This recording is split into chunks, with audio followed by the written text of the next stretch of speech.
अरे दुनिया मानती है गीता का भगवान कृष्ण। हम भी मानते। तुम भी मानते थे, अब क्या मानते हो? अब किसको मानते हो? बाप है कि नहीं है? कौन है? त्रिमूर्ति में बताओ कौन है? जो व्यक्त भी है और अव्यक्त भी है। क्या? जो व्यक्त भी है और अव्यक्त भी है। व्यक्त भी है और अव्यक्त भी है। वो किसको बता रहे? कौन है? अरे रुक रुक क्यों बोलते? बाप के बारे में कोई पूछे तुम्हारा बाप कौन है तो रुक रुक के बताओगे। याद कर ले।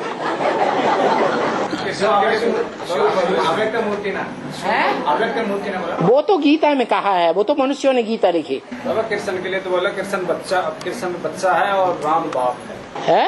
राम बाप है, कृष्ण बच्चा है। कृष्ण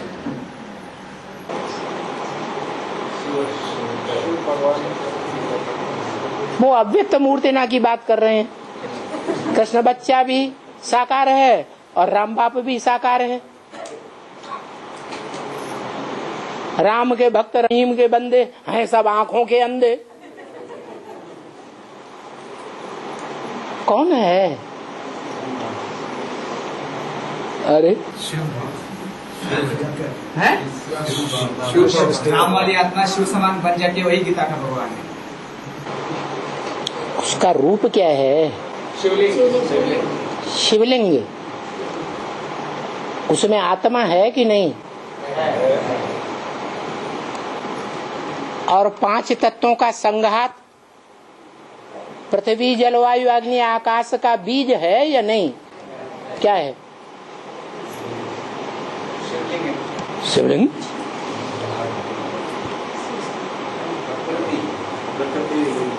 अरे शिव बिंदी का नाम है, इतना तो मान ही लिया।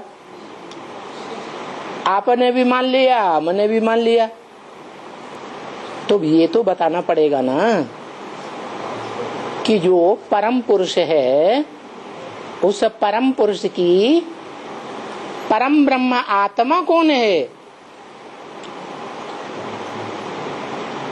परम माने बड़ी, ब्रह्म माने ब्रह्मा। राम वाली आत्मा कहाँ है? आत्मा किस में है? त्रिमूर्ति में कौन सा रूप है जिसमें राम वाली आत्मा है? शंकर, वो तो अधूरा है।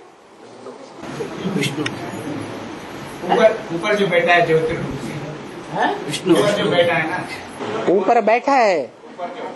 ऊपर जो बैठा है वो गलत है, इसको बदलना पड़ेगा। वो चित्र ही बदलना पड़ेगा। ऊपर जो है वो शिवलिंग आएगा ना, शिवलिंग है, वो बदलना पड़ेगा। उसमें डालना पड़ेगा चित्र में। किस में डालना पड़ेगा? चित्र में ही तो है। चित्र के बाहर कहाँ है? ज्योतिर्बिंदु दिखाया ना उसमें। ज्योतिर्बिंदु बिंदु तो यादगार हो गए ना। शिवलिंग साकार का यादगार है ना। शिवलिंग सिर्फ साकार की यादगार है? साकार और निराकार का मेन शिवलिंग है। साकार जब निराकार। ये तो मान लिया कि तुम्हारी आत्मा भी निराकार है और तुम्हारा शरीर साकार है। दोनों का मेल, दोनों की प्रवृत्ति वो जीवात्मा कही जाती है। वो मान लिया,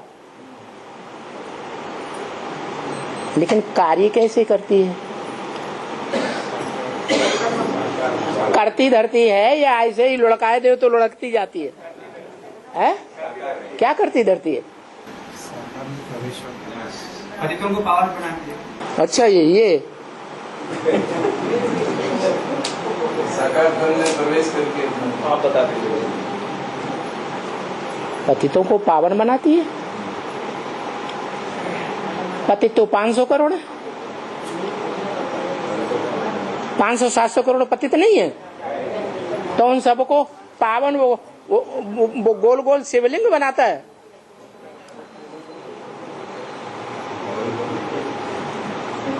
इतना तो मान लिया कि मेरे लिंग की ही यादगार है। क्या? मेरा लिंग ही पूजा जाता है और देवताओं का लिंग नहीं पूजा जाता। और इंद्रियां पूजी जाती हैं। नेत्र कमल, मुख कमल, हस्त कमल, पाद कमल, सारी इंद्रियां देवताओं की पूजी जाती हैं। लेकिन कोई देवता की लिंग नहीं पूजा जाता। क्यों? कोई कारण होगा ना। निर्विकारी, उस इंद्रिय के ऊपर कोई जीत नहीं पाता, वो एक ही जीत पाता है। हाँ, इस मनुष्य सृष्टि में एक ही मनुष्य आत्मा है जो शास्त्रों में भी गाई हुई है कि उसका कोई माँ बाप नहीं है, वो अनादि है, वो अनंत है, न उसका आदि है न उसका अंत है।